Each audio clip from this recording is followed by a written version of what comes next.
Ce week-end aura lieu une des courses les plus mythiques du sport auto, j'ai nommé les 24 heures du Mans. Et le 8 et 9 juillet, je vais me rendre sur une des épreuves du championnat du monde d'endurance, le WEC. Bien évidemment, je vais vous emmener avec moi. Si t'aimes bien l'endurance, la photo, les voitures, je t'invite à t'abonner, à venir me suivre sur Insta aussi. Il va y avoir un maximum de contenu en rapport avec tout ça. Ça te prend qu'un clic, moi ça me soutient énormément et t'auras du contenu de qualité. Et c'est pour ça qu'aujourd'hui, on va voir dans les grandes lignes cette catégorie qu'est l'endurance. En Europe, depuis 2012, on retrouve le WEC tel qu'on le connaît aujourd'hui, mais ça n'a pas toujours été le cas. À la toute base, on roulait sur route ouverte entre les voitures qui n'avaient rien demandé, qui étaient là tranquillement en train de faire leur trajet pour aller au travail. Au bout d'un moment, on s'est dit que ça pourrait être pas mal de fermer les routes et de faire ça sur des circuits. Donc c'est ce qu'ils ont fait et en 2012, le WEC est arrivé et a vraiment encadré tout ça. Et vous avez du coup des courses d'endurance telles que vous les connaissez aujourd'hui. Donc ça, c'est en Europe et aux États-Unis, on va retrouver le même équivalent avec l'IMSA. Contrairement en Formule 1, ici on ne roule pas pour atteindre un nombre de tours, mais un nombre d'heures allant de 6 à 24 heures par exemple pour les 24 heures du Mans. Au cours des années, avec la performance et la technologie des voitures qui s'améliorent, on vient à parcourir de plus en plus de distance. En 2022, on a parcouru 5410 km contre 2209 en 1923 lors de la première course d'endurance. Le gap est considérable et cette distance a été parcourue par le leader général du classement. Vous avez bien entendu, j'ai parlé de leader général parce qu'ici on va retrouver deux catégories divisées en trois voitures différentes qui roulent toutes ensemble en même temps sur le même circuit. La première catégorie va être la catégorie des prototypes avec la reine, la LMH pour Le Mans Hypercar. On vient aussi retrouver les LMP2 pour Le Mans Prototype 2. Pour faire simple, c'est des hypercars mais en moins puissants. En LMP2, je vais pas trop rentrer dans les détails, mais les écuries ne sont pas constructeurs. Il y a trois types de châssis, si je me trompe pas, qu'ils achètent à différents prestataires. Et du coup, en deuxième catégorie, on va retrouver les LMGTE pour Le Mans Grand Tourisme Endurance. Dans cette catégorie, on va retrouver des voitures de série préparées pour course, comme la Ferrari 488, la Aston Martin Vantage, la Porsche 911 et encore plein d'autres. En LMH, là aussi, on va retrouver pas mal de constructeurs connus, comme Alpine qui revient l'année prochaine avec leur nouvelle hypercar qu'ils sont en train de développer. Actuellement, ils sont en LMP2, histoire de dire qu'ils roulent quand même, pendant qu'ils sont en train de développer leur hypercar, qui va être une tuerie, j'espère. On a aussi Porsche, Toyota, qui a gagné pendant plusieurs années consécutives les 24 heures du Mans. Est-ce que ça va changer cette année ou pas? J'espère, parce qu'on va avoir le droit à une balance de performance. Du poids va être ajouté aux différentes voitures pour venir essayer d'équilibrer. Mais encore, Cadillac, Van Wall. On avait d'ailleurs chez Van Wall Jacques Villeneuve qui courait, mais malheureusement pour lui,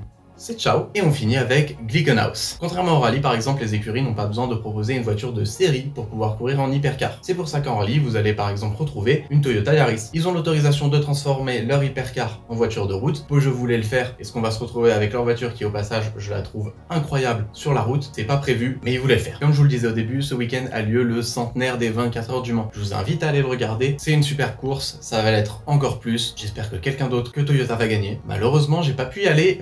Les places sont parties beaucoup trop vite. Si l'orga ou un community manager du Mans passe par ici, bah coucou, je fais de la photo et je crée du contenu sur les réseaux. Je m'appelle Axel et puis bah si on peut faire un truc ensemble l'année prochaine ou bien sur un autre événement, c'est avec grand plaisir. Je vais me rendre le 8 et 9 juillet sur les 6 heures de Monza où bah je vais essayer de créer un maximum de contenu et de photos. Peut-être que comme ça vous pourrez voir un peu ce que je fais et que ça pourrait vous tenter pour qu'on collabore l'année prochaine. Hein. Si je peux être en bord de piste dans les paddocks, etc.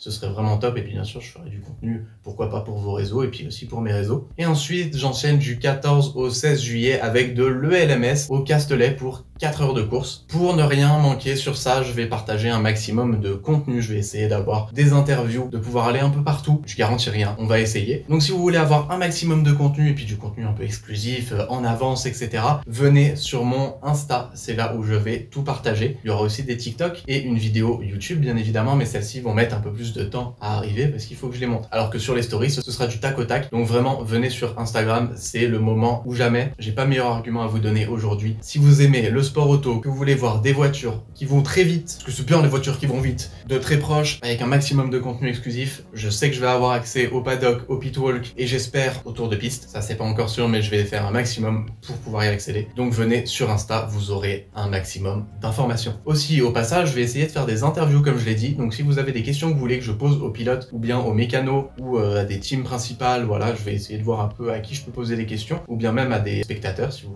voulez qu'on fasse un petit peu un micro-trottoir avec eux. Donc si vous avez des questions, il y a les commentaires, allez-y, bombardez. Ça aidera aussi au référencement de la vidéo, ça c'est cool. J'espère vous avoir donné envie de regarder l'endurance, ne pas vous avoir embrouillé avec trop d'infos. J'espère vous avoir aussi convaincu de venir me suivre sur Instagram, c'est vraiment primordial, vous allez avoir des pépites. On se dit à la semaine prochaine, enjoy!